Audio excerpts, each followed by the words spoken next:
الحمدللہ والصلاة والسلام علی رسول اللہ۔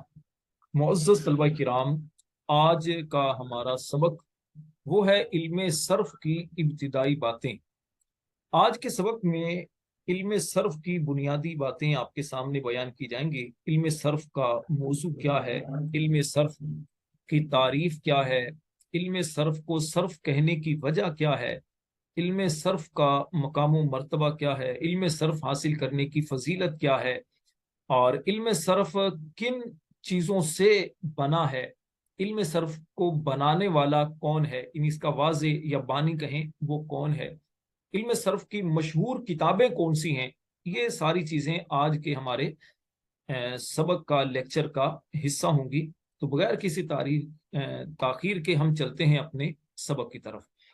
سب سے پہلے تو یہ بات یاد کر لیجئے، سمجھ لیجئے کہ صرف کا لغوی معنی، یعنی لغت کے اندر زبان میں یا ڈکشنری کے طور پر صرف یہ الصرف یا تصریف سے بنا ہے، جس کا معنی ہے ایک چیز کو ایک حالت سے دوسری حالت میں بدلنا یا پھیرنا۔ یہ اس کا لغت میں معنی ہے۔ اور اصطلاحی معنی کیا ہے؟ اصطلاحی معنی میں ایسے اصول و قوانین جن کے ذریعے سے ایک کلمہ سے دوسرا کلمہ بنانے اور اس میں تبدیلی کرنے کا طریقہ معلوم ہو۔ تھوڑا آسان کر دیتا ہوں، ایسے اصول و قوانین کا نام علم صرف ہے کہ جن اصول و قوانین کے ذریعے ایک کلمہ سے دوسرا کلمہ بنانے کا طریقہ پتہ چلتا ہے، ایک کلمہ سے دوسرا کلمہ کیسے بنتا ہے، اور یا پھر ایک کلمے کے اندر تبدیلی کیسے ہوتی ہے۔ اب دونوں کو ایک مثال سے میں سمجھاؤں آپ کو۔ ایک کلمہ سے دوسرا کلمہ بنانے، مثلا جیسے کلمہ ہے نصرہ، ٹھیک ہے، نصرہ جیسے مثال کے طور پر آپ کے سامنے ایک چیز آتی ہے۔ اب نصرہ سے جو بنا ہے ینصرو، نصرہ سے ینصرو جو بنتا ہے، تو یہ کیسے؟ جیسے مثال کے طور پر یہ دیکھیے جی، یہ ہے نصرہ، یہ نصرہ سے ناصرہ ایک ہے، اس کے بعد ہم نے ناصرہ سے بنایا ینصرو۔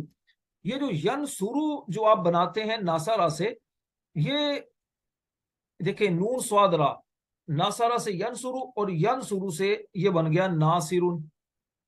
یہ جو ناصرن ہے، اب ناصرن میں ناصرہ سے ینصرو، ینصرو سے ناصرن، یہ کیوں آپ نے بنایا؟ پھر ینصرو سے آگے آپ بناتے ہیں منصورن، منصورن کیسے بنا؟ یہ جو ایک کلمہ سے دوسرا کلمہ بن رہا ہے، یہ پتہ چلتا ہے علم صرف سے۔ یعنی علم صرف اگر آپ کو آتا ہوگا تو آپ کو پتہ چل سکے گا کہ میں نے ناصرہ سے ینصرو کیسے بنانا ہے، ینصرو سے ناصرون کیسے بنانا ہے، اور پھر اسے منصورن یا ناصرون یہ میں نے کیسے بنانا ہے۔ دوسری بات، تبدیلی کرنے کا طریقہ بھی معلوم ہو۔ تبدیلی کیسی ہوگی؟ ایک کلمہ سے دوسرے کلمے میں تبدیلی کیسی ہوتی ہے؟ یعنی یہ تو کلمہ بنانے کا، اور اس میں تبدیلی، جیسے آپ نے ناصرہ سے ینصرو یہ تبدیل کر دیا، پھر ناصرن، پھر منصورن، یہ جو کلمہ تبدیل ہو رہا ہے، یہ تبدیل کس وجہ سے ہو رہا ہے؟ یہ آگے چل کر آپ پڑھیں گے کہ ناصرہ یہ فعل ماضی ہے، اور فعل ماضی معروف کا صیغہ ناصرہ سے ہی آتا ہے، ٹھیک ہے، فعلہ کے وزن پر، اور اگر فعل ماضی مجہول ہو تو نصیرہ کے وزن پر آئے گا۔ پھر ینصرو مضارع معروف ینصرو، مضارع مجہول ینصرو، ناصرن اس میں فاعل کا صیغہ ہے جو ثلاثی مجرد سے فاعلن کے وزن پر آتا ہے، منصورن اس میں مفعول کا صیغہ ہے جو کہ ثلاثی مجرد سے مفعول کے وزن پر آتا ہے۔ اب جو بالکل ابتدائی طلبہ ہیں یا جو عربی گرامر سے واقف نہیں ہے، جرس نظامی سے واقف نہیں، تو ان کے لیے ہو سکتا ہے یہ نئی اصطلاحات ہوں کہ یہ اس میں فاعل، اس میں مفعول، یہ فعل مضارع، فعل ماضی، یہ کیا ہے؟ تو یہ دیکھیے، یہ چیزیں آگے انشاءاللہ ان کی تفصیل آئے گی تو وہاں آپ کو آسانی سے سمجھ آئیں گی، اور جو درس نظامی کے طلبہ ہیں وہ یقیناً اس بات کو اچھے انداز سے سمجھ رہے ہوں گے۔ اچھا جی، اس کے بعد ہم چلتے ہیں علم صرف کا موضوع۔ دیکھیں، علم صرف کا موضوع وہ صیغہ کے اعتبار سے کلمہ ہے، ٹھیک ہے، کلمہ ہے صیغہ کے اعتبار سے۔ اب صیغہ کس کو کہتے ہیں یہ میں آگے آپ کو تفصیل اس کی تھوڑی سی بیان کرتا ہوں۔ صیغہ کے اعتبار سے کلمہ ہے۔ کلمہ کسے کہتے ہیں پہلے اس کو سمجھ لیں۔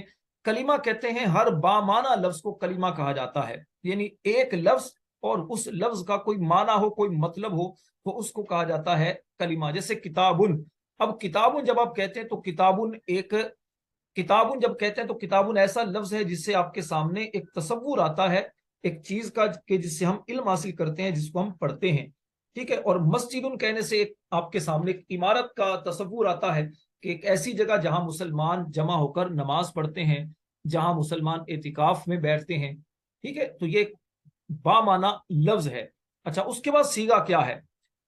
سیگا سیگا جناب کلمے کی اس شکل کو کہتے ہیں جو حروف اور حرکات و سکنات کی مخصوص ترتیب سے حاصل ہوتی ہے۔ سیگا کلمہ کی اس شکل کو کہتے ہیں جو حروف اور حرکات و سکنات کی مخصوص شکل سے حاصل ہوتی ہے۔ میں اس کے مقام پر اس کو رکھ دیتا ہوں۔ اچھا جی، سیگا کلمہ کی اس شکل کو کہتے ہیں جو حروف یعنی الف با تا سا جیم، یہ حروف، حرکات زبر زیر پیش، سکنات یعنی کہ ساکن ہونا، جیسے جزم، نون پر جزم ہے نا، اس کی مخصوص ترتیب سے جو شکل حاصل ہوتی ہے اس شکل کو سیگا کہتے ہیں۔ سیگا کا ویسے لفظی معنی ہے نمونہ، بناوٹ، جیسے ناصرہ۔ اب ناصرہ میں دیکھیے ایک مخصوص ترتیب ہے نا، پہلے نون پھر صاد پھر را، اس میں سب سے پہلے تو حروف کی ایک ترتیب ہے، نون صاد را۔ اچھا، دوسرے نمبر پر حرکات کی ترتیب ہے، نون پر بھی زبر، صاد پر بھی زبر، را پر بھی زبر، ٹھیک ہے، اس میں حروف اور حرکات۔ اچھا، ینصرو میں آپ دیکھ لیجئے، اس میں حروف کی ترتیب ہے، یا کو نون سے پہلے لگایا گیا، چونکہ ناصرہ فعل ماضی ہے، فعل ماضی کا وزن فعلہ ہے، تو بر وزن ناصرہ، ٹھیک ہے، ناصرہ بر وزن فعلہ، ینصرو بر وزن یفعلو۔ تو ینصرو میں دیکھیے یا شروع میں لگائی گئی چونکہ فعل مضارع معروف ہے، اور اس کے بعد نون ساکن، سواد پیش اور را پر پیش۔ تو یہ جو ایک شکل ہے، اس شکل کا نام سیگا ہے۔ طلبہ کی ایک تعداد ہوتی ہے جو بڑے درجات تک تو پہنچ جاتے ہیں، لیکن ان سے جب پوچھا جائے کہ سیگا کسے کہتے ہیں تو ان کو سیگے کا پتہ نہیں چلتا۔ تو سیگے کی ڈیفینیشن، تصور، کانسیپٹ اس کا ذہن میں بٹھا لیں کہ حروف، حرکات اور سکنات، یعنی حروف اور حرکات یا سکنات یعنی ساکن ہونے کی ایک مخصوص ترتیب سے جو شکل حاصل ہوتی ہے نا، اس شکل کا نام سیگا ہے۔ ٹھیک ہے جی، اس کو ذہن میں رکھیے گا۔ اس کے بعد غرض و غایت، اس علم کو حاصل کرنے کی غرض کیا ہے، ٹھیک ہے، مقصد کیا ہے علم صرف کو حاصل کرنے کا؟ دیکھیے، ایک تو مقصد یہ ہے کہ سیگوں کو بنانے کا ہمیں طریقہ ہے کہ سیگا جیسے ناصرہ سے ینصرو، ینصرو سے ناصر، ناصر سے منصور۔ اچھا، ہو سکتا ہے جو ابتدائی بالکل طلبہ ہوں، جو عربی گرامر سے بالکل ناواقف ہوں، وہ سمجھ رہے ہوں کہ یہ سیگا بنانے کا فائدہ کیا ہے۔ دیکھیے، سیگا بنانے کا فائدہ یہ ہوتا ہے کہ آپ جب سیگے بناتے ہیں نا تو اس سے معنی پھر چینج ہوتے رہتے ہیں۔ جیسے اوپر آپ کو میں نے یہ مثال ایک دی تھی نا، یہ مثال کے طور پر ناصرہ، اب ناصرہ کا ترجمہ کیا ہے؟ مدد کی اس ایک مرد نے۔ اب ناصرہ سے آپ نے سیگا بنایا ینصرو، تو ینصرو جو اب آپ نے بنایا تو اس کا مطلب یہ نہیں ہوگا کہ مدد کی اس ایک مرد نے۔ ناصرہ میں تو فعل ماضی تھا، یعنی گزشتہ زمانے میں ایک مرد نے مدد کی۔ ینصرو جب آپ کہتے ہیں تو اس کا مطلب یہ ہوتا ہے کہ اس میں بھی مدد کا معنی تو ہے، لیکن مدد کرتا ہے یا مدد کرے گا وہ ایک مرد۔ اس میں دیکھیے دو زمانے آ گئے، حال اور مستقبل، فیوچر۔ اچھا، اسی سے آپ نے ناصرون بنایا، جب ناصرون سیگا بنایا تو ناصرون کا ترجمہ کیا ہو گیا؟ مدد کرنے والا۔ اس کے بعد منصور آپ نے بنایا تو منصور کا مطلب مدد کیا ہوا، یعنی ایسا شخص جس کی مدد ہو چکی ہے۔ تو یہ ہے سیگے بنانے کا فائدہ۔ ٹھیک ہے جی، یہ میں نے ایک سوال خود ہی قائم کر کے تو آپ کو اس کا جواب دے دیا۔ اس کے بعد دوسری چیز کیا ہے اس کا مقصد؟ کہ ان میں تبدیلی کرنے میں ذہن کو غلطی سے بچانا، یعنی اگر سیگا بنانے میں آپ سے کوئی غلطی ہو رہی ہے تو علم صرف آپ کو بتائے گا کہ آپ سے غلطی یہاں پر ہو رہی ہے۔ مثال کے طور پر ناصرہ سے اب آپ نے ناصرہ کر دیا، ناصرہ سے آپ نے ناصرہ کر دیا، اگر مثال کے طور پر یہی لے لیں تو آپ کو بتائے گا کہ ناصرہ جو ہے نا یہ فعلہ کے وزن پر آتا ہے، یہ ناصرہ سمیعہ کے وزن پر نہیں آتا۔ ٹھیک ہے، اچھا، ناصرہ سے آپ نے ناسورہ کر دیا تو یہ آپ کو بتائے گا کہ یہ باب کیا کہتے ہیں، کاروما باب سے یہ نہیں ہے۔ ٹھیک ہے، چونکہ باب، یہ 6 باب ہوتے ہیں جو مشہور ہیں زیادہ، اس کی تفصیل میں آگے انشاءاللہ آپ کو بتاؤں گا۔ میں ضرب یضرب، نصر ینصر، فتح یفتح، سمیع یسمع، حسب یحسب اور کرما یکرم۔ تو یہ آپ کو ذہن کو غلطی سے بچاتا ہے علم صرف، یہ اس کا مقصد ہے، یہ اس کی غرض ہے۔ دوسری تعریف اس کی یہ کی گئی ہے، سیانت ذہنی عن الخطا اللفظی، فی کلام العربی من حیث الصیغتی، یعنی کلام عرب میں صیغے کے اعتبار سے ذہن کو غلطی سے بچانا۔ عربی جب آپ کلام پڑھتے ہیں تو عربی کلام میں جب آپ عربی کلام کو پڑھیں گے تو پھر عربی کلام میں صیغے کو کس انداز سے آپ نے پڑھنا ہے، تو اس میں غلطی سے آپ کو علم صرف بچاتا ہے، کیونکہ علم صرف اور علم نحو کا بنیادی مقصد عربی گرامر اور عربی کو سمجھنا ہے، عربی کو پڑھنا ہے۔ عربی پڑھنے، عربی سمجھنے میں اور عربی کا مفہوم سمجھنے میں غلطی سے ہمیں بچاتا علم صرف ہے۔ یہ ہے علم صرف کی غرض، علم صرف کا مقصد۔ اچھا جناب، علم صرف کو علم صرف کہتے کیوں ہے؟ اس کی وجہ یہ ہے کہ علم صرف کو صرف کہنے کی وجہ یہ ہے کہ اس کا لغوی معنی وہ ہے پھیرنا، اور اس علم میں چونکہ ایک کلمہ کو پھیر کر اس کی مختلف صورتیں بنانے کے طریقے بیان کیے جاتے ہیں، اس لیے اس علم کو علم صرف کہتے ہیں۔ ٹھیک ہے جی، علم صرف کو صرف کہنے کی وجہ کیا ہے کہ اس علم کے اندر ایک کلمہ سے دوسرے کلمہ بنانے کے چونکہ طریقے بیان ہوتے ہیں، ایک کلمہ کو پھیر کر دوسری اس کی صورتیں بنانے کے طریقے بیان کیے جاتے ہیں، تو اس پھیرنے کو صرف پھیرنے کا اگر عربی میں ترجمہ کریں تو صرف بنتا ہے یا بدلنا، تو اسی وجہ سے اس کو علم صرف کا نام دیا گیا۔ اچھا نا، اس کے بعد ضرورت کیا ہے؟ علم صرف کی ضرورت کیا ہے؟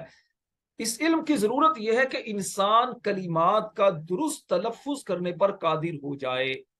درست تلفظ کرنے پر آپ قدرت پاتے ہیں۔ درست تلفظ کا مطلب عربی لفظ، یہ ذہن میں رکھنا۔ آپ ایسا نہ سمجھے کہ انگلش کا تلفظ درست کرنے بیٹھیں یا کوئی اور تلفظ درست کرنے بیٹھیں، وہ تلفظ درست نہیں ہوگا، بلکہ یہاں پر آپ کو عربی کلام میں کلمات کا درست تلفظ کرنے پر قدرت آپ تبھی پا سکیں گے جب آپ کو علم صرف آتا ہوگا۔ یہ اس کی ضرورت ہے۔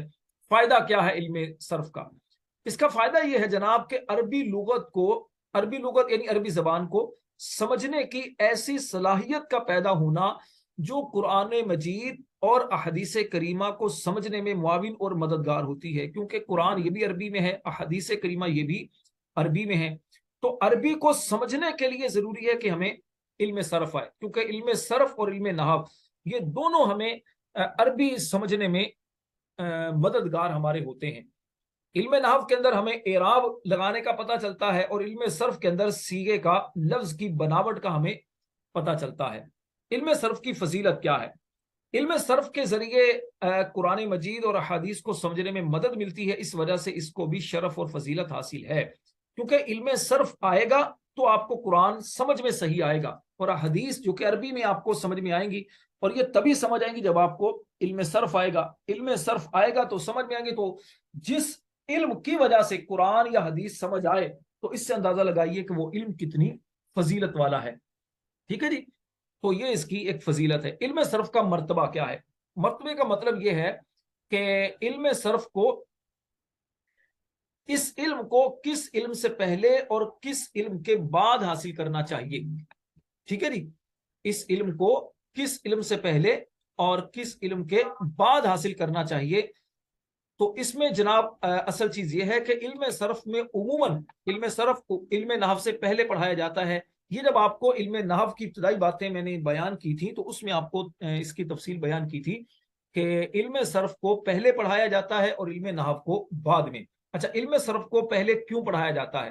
اس کی وجہ یہ ہے کہ علم صرف میں کلمہ کی بناوٹ یہ آپ کو پتہ چلتی ہے، صیغہ بنانے کا طریقہ پتہ چلتا ہے، ان میں تبدیلی کا طریقہ آپ کو پتہ چلتا ہے، اور ساخت میں یعنی اس کی جو بناوٹ ہوتی ہے، اس کا پیمانہ جو ہوتا ہے، اس میں تبدیلی کے سبب معنی میں تبدیلی کو بیان کیا جاتا ہے۔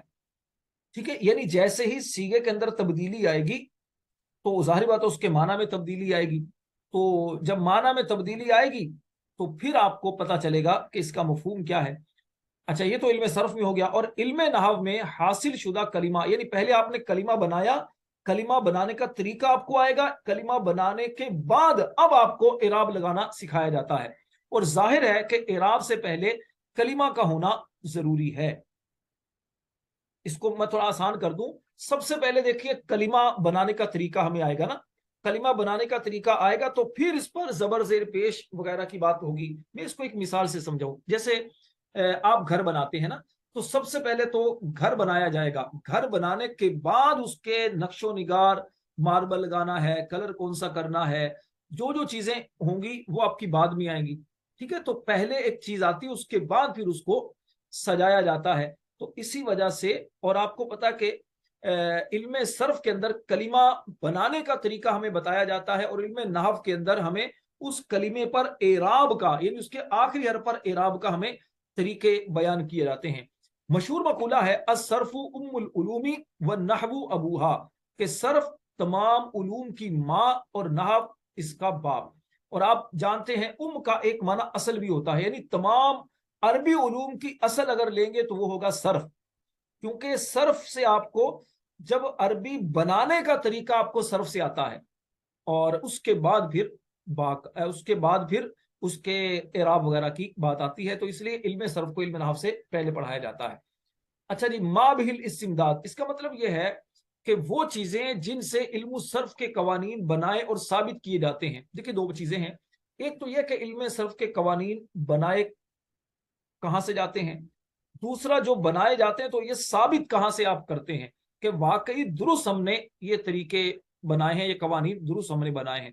تو علم صرف کے قوانین بنانے اور ان کو ثابت کرنے کے لیے قرآن پاک، حدیث پاک اور کلام عربوں کے کلام کی شاعری اور نثر سے مدد لی جاتی ہے، ٹھیک ہے؟ نثر کا مطلب کیا ہوتا ہے؟ جو شاعری نہ ہو، ٹھیک ہے؟ اور ایک ہوتا ہے شاعری، ایک ہوتا ہے نثر، یعنی ویسے ہی جو کتاب لکھی ہوتی ہے ویسی عربی لکھی ہوتی ہے۔ تو اس سے علم صرف کے قوانین بنائے گئے ہیں، یعنی بعد میں علم صرف کے قوانین بنائے گئے، قرآن کو دیکھا گیا، حدیث کو دیکھا گیا، عربوں کے اشعار کو دیکھا گیا، تو ان سب چیزوں کو غور و فکر کر کے جو علم صرف بنانے والے تھے انہوں نے علم صرف کو وضع کیا اور بنایا۔ اب سوال یہ کہ علم صرف کو جناب بنایا کس نے، اس کا بانی کون ہے؟ تو اہل علم حضرات اس علم کا واضح وہ معاذ بن مسلم الحرا کو قرار دیتے ہیں۔ ان کا انتقال ہوا 190 سن ہجری، ٹھیک ہے؟ 5000 تو خیر ابھی آیا نہیں، 190 سن ہجری میں ان کا انتقال ہوا، مسلم بن معاذ، ٹھیک ہے جی؟ تو یہ معاذ بن، اچھا یہ کون ہے؟ یہ امام ابو الحسن علی بن حمزہ الکسائی کا چچا ہیں اور استاد بھی تھے، اور تقریباً 150 سال انہوں نے عمر پائی ہے، ٹھیک ہے جی؟ اس کو سمجھ لیں کہ علم صرف کا بانی معاذ بن مسلم الحرا ہیں، ٹھیک ہے؟ جو کہ امام ابو الحسن علی بن حمزہ جو ہیں ان کا چچا ہیں اور ان کے استاد بھی ہیں۔ اچھا، لیکن یہ بات سمجھ آتی ہے کہ دور اسلاف میں، یعنی بزرگان دین میں، ہر نحوی بہترین صرفی بھی ہوتا تھا، یعنی جو نحوی ہے تو لازمی سی بات ہے پہلے اس نے صرف بھی تو پڑھی ہوگی نا، صرف آتی ہوگی تو ہی نحوی بن سکتا ہے۔ تو اس بنا پر الحرہ کو اس کا واضح اس وجہ سے کہا گیا۔ اچھا، اب سوال یہ ہوتا ہے کہ اگر ہر نحوی صرفی بھی تھا تو الحرہ یا حرہ کو واضح کیوں کہا گیا؟ تو اس کی وجہ یہ علماء بیان فرماتے ہیں کہ علم صرف کو باقاعدہ مرتب اور مدون کر کے اس بندے نے پیش کیا، تو اسی وجہ سے اس کو اس کا بانی کہا گیا۔ یعنی ایک طریقہ کار جو ہے کہ علم صرف کی تعریف یہ ہے، علم صرف میں ان چیزوں سے بحث ہوتی ہے، گردانوں کی، سیغوں کی، اور یہ ساری جو علم صرف کی آگے بحثیں آئیں گی، تعلیل، ادغام، اقلاب وغیرہ، یہ ساری چیزیں آگے آئیں گی۔ تو یہ علم صرف کے اندر ایک ترتیب بیان کی ہے، جس طرح ہم ترتیب سے پڑھیں گے بھی آپ علم صرف، تو یہ ترتیب کو بیان کرنے والا یہ چونکہ معاذ بن مسلم، اس وجہ سے اس کو واضح کہا گیا۔ آخر میں علم صرف کی مشہور کتابیں وہ میں آپ کے سامنے بیان کر دیتا ہوں۔ طلبہ کی ایک تعداد ہے جن کو علم صرف کی کتابوں کے بارے میں معلوم نہیں ہوتا، عربی کتابیں ہیں، لیکن میں پھر بعد میں آپ کو کچھ اردو کتابوں کے بارے میں بھی انشاءاللہ گائیڈ کرتا ہوں۔ ایک تو ہے المقصود فی التصریف، یہ امام اعظم ابو حنیفہ کی طرف منسوب کتاب ہے۔ الشافیہ، یہ علامہ ابن حاجی جو صاحب کافیہ ہیں، ان کا نام جمال الدین ابو عمر عثمان بن عمر ابن حاجب کے نام سے مشہور ہے، ان کی یہ کتاب ہے۔ اس طرح المفتاح فی الصرف، یہ ابو بکر عبد القاہر بن عبد الرحمن الجرجانی کی یہ کتاب ہے۔ المظہر فی علوم اللغت و انواعها، یہ جلال الدین عبد الرحمن بن ابو بکر سیوطی، امام جلال الدین سیوطی کی یہ کتاب ہے۔ اس طرح اللباب فی علل البناء والاعراب، یہ ابو البقاء محب الدین عبداللہ بن حسین بن عبداللہ الاکبری کی یہ کتاب ہے۔ اس طرح اجاز التعریف فی علم التصریف، یہ محمد بن عبداللہ ابن مالک الطائی الجیانی کی کتاب ہے اسرا الممتع الکبیر الممتع الکبیر فی التصریف، ابو الحسن علی بن مؤمن کی تعلیلات خادمیہ علامہ خادم حسین رضوی صاحب کی کتاب ہے رحمۃ اللہ علیہ، اور تحسیر ابواب الصرف یمی علامہ خادم حسین رضوی رحمۃ اللہ علیہ کی کتاب ہے امیر المجاہدین کی، اس طرح علم السیغہ مفتی عنایت احمد کاکوروی۔ اچھا، تعلیلات خادمیہ یہ تو اردو کے اندر ہے، اور تحسیر ابواب الصرف یہ صرف اس کے اندر گردانے ہیں، اور علم السیغہ یہ فارسی میں ہے اصل تو، لیکن اس کا اردو ترجمہ مل جاتا ہے، یہ مفتی عنایت احمد کاکوروی رحمۃ اللہ علیہ کی کتاب ہے۔ اس طرح مراح الارواح یہ عربی میں ہے، یہ درس نامے کے نصاب میں بھی ہے، ہمارے جامعۃ المدینہ میں بھی، تو یہ بھی عربی کے اندر ہے، شیخ احمد بن علی مسعود کی کتاب ہے۔ اس طرح مفتاح العلوم یہ امام سکاکی رحمۃ اللہ علیہ کی کتاب ہے، ابو یعقوب یوسف بن ابو بکر محمد بن علی سکاکی۔ اس طرح صرف بہائی یہ بہاؤ الدین عاملی علی رحمہ کی کتاب ہے، یہ اصل تو فارسی میں ہے لیکن اس کا اردو ترجمہ بھی مل جاتا ہے۔ اردو میں اگر دیکھیں تو میں سمجھتا ہوں بہترین علم صرف کی جو کتاب وہ ہے تسہیل الصرف، خان محمد نوری صاحب کی کتاب ہے۔ اسی طرح نصاب الصرف المدینہ العلمیہ نے اس کتاب کو لکھا ہے، اور اساس الصرف یہ ابھی کچھ ہی عرصہ پہلے آئی ہے، یہ بھی المدینہ العلمیہ کی ہے، جامعۃ المدینہ کے نصاب میں یہ کتاب شامل ہے۔ اور اسی طرح کچھ اور بھی صرف کی کتابیں تو ہیں ویسے، لیکن یہ ہمارے سنیوں کی یہ کتابیں ہیں۔ تو ان چیزوں کو جو آپ کے سامنے بیان کیا ہے اچھے انداز سے سمجھیے گا، بار بار دیکھیے گا، یاد کیجیے گا، انشاءاللہ الکریم آپ کو بہت فائدہ ہوگا۔